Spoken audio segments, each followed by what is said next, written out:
Greetings and salutations. Welcome to Knife Chats with Tobias. Hi, everybody. This is going to be a bit of a ramble, and actually, it's probably part one of a ramble on top of that. But it is inspired by this particular knife. Now, this is not my knife. This knife actually belongs to Tom Shaw from over there at Knife Delights. He sent it to me to get some my thoughts on it. And my basic thoughts on it are, well, it may have been military issue or it may not have been military issue. And once again, it's one of those things where there's no real way to prove it one way or the other. However, what makes this knife interesting is something that you see on the can opener. And that is right here. Can opener, patent pending. And the people who created this can opener were the folks over there at Imperial. This is known as the safety can opener, and often also called the Eagle Beak safety can opener because of the shape of the can opener here. And this was something that the folks at Imperial applied for this patent back in 1944. And as you can tell, this knife looks very much like a knife that is often called the milk knife, the MIL-K818 milk knife, which is the U.S. Army or U.S. military's utility knife. And the question is, especially considering the patent pending date on there for 1944, kind of makes you think that chances are this knife was made by Imperial during World War II. And there is a very good chance that that is the case. There is only one thing here that puzzles me about that. And I will get to that in just a minute as well. But as you can see here, brass liners, stainless steel covers, or what you could call scales, because that's what they are. They're the outer layer here. If you notice, there's brass liners underneath there, and then you have the scale. For instance, on this knife, this is referred to as the cover because you have the bolsters on the ends here, and then you have something else laying on the outermost layer, which is usually referred to as the scale. But seeing how the outermost layer is both the cover and the scale, quite often this is referred to as a scale, or it could be called a cover. And you see here, it also has the very distinctive shackle or clevis, as it was called back then, mounted on the back end of this knife. The only mark on this entire knife was where it says patent pending. Notice there is nothing there on the blade and nothing on the cap lifter screwdriver. And this was actually referred to as a screwdriver with a crown cork cap lifter. So that's what it was called. Notice the bump there. And then we also have the main blade. Well, we just saw that. There's no markings on there, nor is there any marking on the punch, the leather punch. So the only mark you have on here is patent pending, and that is something that Imperial did with their can opener before it actually got the patent approved, and the patent was approved in December of 1945. So November of 1944, they applied for it. The war was still going on. It was finally approved December of 1945. We would assume that after that, they would move forward and start putting the patent number on the can opener. And we can see the patent number here, can opener P2891732 on the can opener. And this is a Camp King. It was actually made by Hammer brand, but as we know, Hammer brand was actually owned by Imperial. So no real issue getting that on that knife. And we see it here also, can opener, patent pending, you know, so they did it on all of the Camp Kings and other knives that had the patent on there. And this is a later one. You see here, now the can opener has flipped to the opposite end of the knife, still a Camp King, and the patent number is still on there. So they put it on there for quite some time. You do not see many of them out there that just say patent pending. Let's take a look at these two. Now, other than being one being what appears to be stainless steel and the other one appearing to be carbon steel, and they are pretty much dead on. Notice the bump right there at the top. You even got the bump right there. See? Let me get something to point with. Here we go. Can you see that little bump right there? There's a little bump, and that same bump is right there. So this is the exact same can opener. So we know that this is the Imperial can opener, and this is also the Imperial can opener, the one that they patented. Now, what's interesting is the story behind getting this can opener patented, and I want to go a little bit into this because I've talked about it before, and I was a little bit wrong when I was talking about it. What happened was there was a meeting actually at the Camillus factories before 1944, somewhere around 1943 or so, maybe 42, where the military was meeting with knife makers from several companies, not just Camillus, but also Imperial and all sorts of other companies, because there was a complaint, and the complaint was about this, the can opener, the old style can opener. And this can opener, while it worked fairly well for opening cans and everything, it was also really good at opening fingers and hands and everything else, because the way it cut, you would poke in and then you would rotate up. So you'd dash it into the can and you would pull up on it, and this would often slip. And when it slipped, it would often hit hands and stuff. And while that doesn't sound like a major problem, it was enough to actually put soldiers out of combat, simply because they would cut open their hand with the can opener, might get infected, stuff like that. And before you know it, you have soldiers getting injured. Not to mention, it's just kind of embarrassing. And, well, that was the kind of can opener you had on all sorts of knives during World War II and the first parts of them. This is a very early one. This was one in the mid-years. This was being made in like 42, 43, right into 44. You can tell that because it's got all steel on there.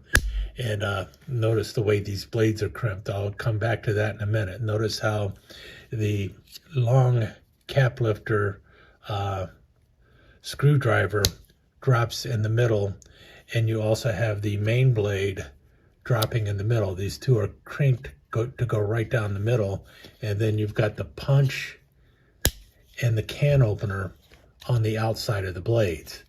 Now, this isn't a major issue when you have a short screwdriver such as this, but when you had that long screwdriver, which was something the military was interested in, it caused a little bit of a problem with the blades crinking and crossing and stuff like that. But in any case, you will see that this knife has that feature also. Notice how those blades cross, which is something that you see on the early milk knives. And actually, when they were the early milk knives, they weren't actually a milk knife. These knives were originally the military jack knife. They were using the Navy term for the pocket knife jack instead of just K for knife. So this was an MIL-J818, or at least this one was. This is a MIL-J, the ones for the United States Marine Corps. And notice the way the can openers are set up on here and the cap lifter and everything else. Notice how it's dropping down the middle. And this was the way the knives were in 1944. They had the can opener over here. Notice this one does not say Pat Pending on it or anything like that. In 1944, when they had these knives being made, oh, by the way, a little bit of a ramble. Okay, this is the military jackknife 818. Sometime in the 1950s is when they finally started calling it the military knife 818. And the features of this knife, the original features, as you can see, you got the brass liners, a carbon steel back spring, and also, as you can tell, carbon steel blades. Now, this one is kind of worn down a bit, but you get the idea. And notice also the back here, there is no notch cut into it or anything like that. That notch would come much later in the design. The notch would show up finally in 1959 when this was finally a MILK knife. But the big thing you have here is the carbon steel back springs, brass liners, stainless steel body, and carbon steel blades. And we have another one here. This one's in a little bit better shape. You notice how the blades are lined up. They're all the same way. Definitely carbon steel now. You can see that for sure. United States Marine Corps. And if you can see here, on neither of these it will show. But these were most likely made by a company called either Kingston or Stevenson. Now, no one knows exactly who Stevenson was, but Kingston was actually a shell company that was set up by Imperial and Ulster before Imperial and Ulster were the same company, sort of like.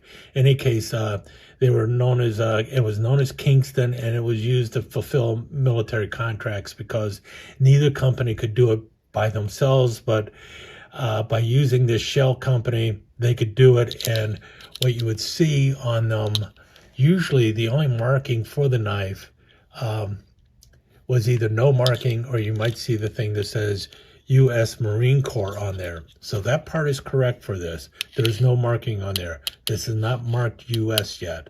They weren't being stamped that way yet. But you did have them being marked U.S. Marine Corps. You did not have a lot of them. You know, there wasn't anything like USA, USN, anything like that. The only ones that were marked otherwise were U.S. Marine Corps, as far as I can tell. What you have here, oh, this is later. Now, this is another one. This is one, this is mine. And you see here how it says Kingston on the handle here, or most of it says Kingston. That's usually what you would see on these knives. However, it often wore off because it was lightly stamped into it, and it would rub off. You might also see one that would say Stevenson, and the same thing would happen. It would end up rubbing off. But as you can see now, something is different. You still have the brass liners. You still have the carbon steel back springs. You still have the carbon steel blades. But if you notice, something has happened. The can opener has moved. The original can opener was on the back side by the shackle or by the clevis. Sometime during the building of these, the Marines complained about it or something. Somehow it came down to, we need to move that. And I think part of the reason for that was because of the way these blades crinked together. It was something that was unpopular, and it caused blades to get stuck and jammed up and everything, especially with the carbon steel that could still rust together and stuff like that. So the idea was to move them, and supposedly sometime in 1945, the idea was to, we'll just reverse the can opener, get the can opener on the opposite end, and have it open with the same side that the main blade is opening from. And that's what happened. And that's where some confusion comes about here, because this knife is still with the blades crinked down the middle. It is not marked, which is not a problem. But the one problem I do have is, as you can see, this is a later one made, and we're still looking at carbon steel blades. The stainless steel blades were not introduced until after World War II, or so everything I've read has said. Matter of fact, they really did not start showing up until they were required by the United States military. And that was when Camillus had the contract that began in 1957 with the early production starting in 1958. And those knives would be stainless steel throughout. They would use a 440A stainless steel main blade. Oh, this one's Imperial. Anyway, let me get a Camillus real quick. Okay, not 1958, but 1966, I believe. Yeah, 1966. So you see the can opener, still marked can opener, and that would be something that would go throughout as far as I know. Now, we also showed this one a minute ago. This is by Imperial, and this one is from 1965, I think, during Vietnam. Oh, this is 1961 Imperial. I don't know if they had a contract yet, but this is most likely made on a government contract in 1961. So it's a very early one from Imperial. But you can see that it is designed the same way as the Camillus here. And what you have is the can opener. Oh, sorry, can opener. Getting confused here a little bit. You got the cap lifter screwdriver over here with the peg. The peg was used for not only doing things with the M1 rifle, but also the M14 rifle. So that's why that is there. I don't know all the details of it, but it was supposed to be helpful when disassembling the rifles and such. And then by now you see 1961, they got the cutout there for the leather punch. That was something that showed up in 1959. Now this knife does not have that, which is good. So we know it's an older knife for sure. The problem is after World War II, if you remember, the war kind of ended abruptly, and contracts were already put out for these knives to be made in 1946. Well, a lot of companies got left holding the bag, including Imperial. So this knife might have been made after 1945, might not have been. Again, it still says patent pending, but we have yet to, I don't think anyone has ever seen one of these. Let's see, here's Imperial 1961. And the patent number is not on there. They could have still had that patent number on there as late as 1961. The reason I think so is because of this knife, which I believe is from around that same time period, and it does have a patent number on there. So I'm not sure if Imperial was putting the patent pending on the blades for knives that were being produced for the military. They might have been, but they might not have been. What I would say for certain with this knife, though, making sure I have the right one, I added a key ring on mine so I could keep them apart, is the fact that it says patent pending on here, and the fact that it is still set up the back way with the can opener on this side. So that kind of leads me to think that it probably is military, but at the same time, if they were stuck with a lot of excess parts for these, after World War II, they started, what happened after World War II is because Imperial had so many of these knives laying around, they started producing, all the parts and stuff. Imperial started producing these knives like crazy because all during World War II, no one in the United States was making pocket knives for anything but the military, with the exception of a few professions such as agriculture and I think something in the automotive industry or something like that. But for the most part, it was very difficult for civilians to get pocket knives during World War II. And so there was definitely a market for getting rid of all these things. And from what I understand, Imperial sold a ton of stainless steel slab knives after World War II, going through 46, 47, 48. And this might be a knife that was produced during then. The question I have is purely on the if the blades are stainless steel or not. If these are for sure carbon steel blades, then I would say that this was probably made for the U.S. military. Was it used or was it issued? I don't know. But if the knife was has stainless steel blades, that was not a requirement for the knives for the U.S. military at the time back in 45, 46.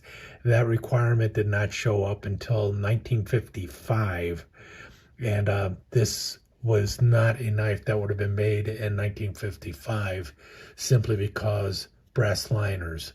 The brass liners, those continued to be used after World War II on those knives that were being made in 46, 47, 48 by Imperial. And the ones that were made by Imperial at that time were not stamped U.S. So that all makes sense. This one, however, where is it at? Yeah, this one. This has the carbon steel blades, not stamped U.S. It has the brass.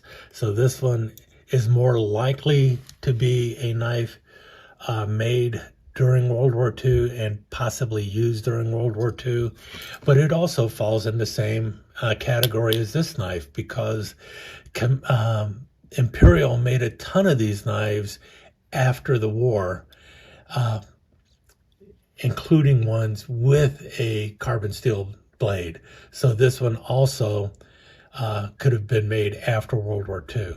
What we can say for certain is that the pattern is definitely that of the MIL-J818, or the military jack knife that was made for the U.S. military starting in 1944.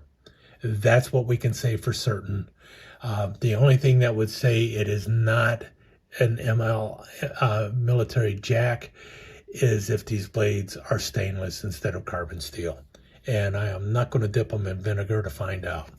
What I can say is this is an excellent example of the military jack, especially if those are carbon steel blades. And I commend Tom for having such a terrific knife. It's really cool. And I will get it back to you as soon as possible, and I promise not to slobber on it. Let me take just a second to thank you once again for dropping by and spending a few minutes here at Knife Chats with Tobias. I really do appreciate it, and I do appreciate any comments that you leave. So please remember to give me that thumbs up, and also don't forget to subscribe and ring that notification bell so you'll know when the next episode is up and running. Thanks again for dropping by. Really do appreciate your time here.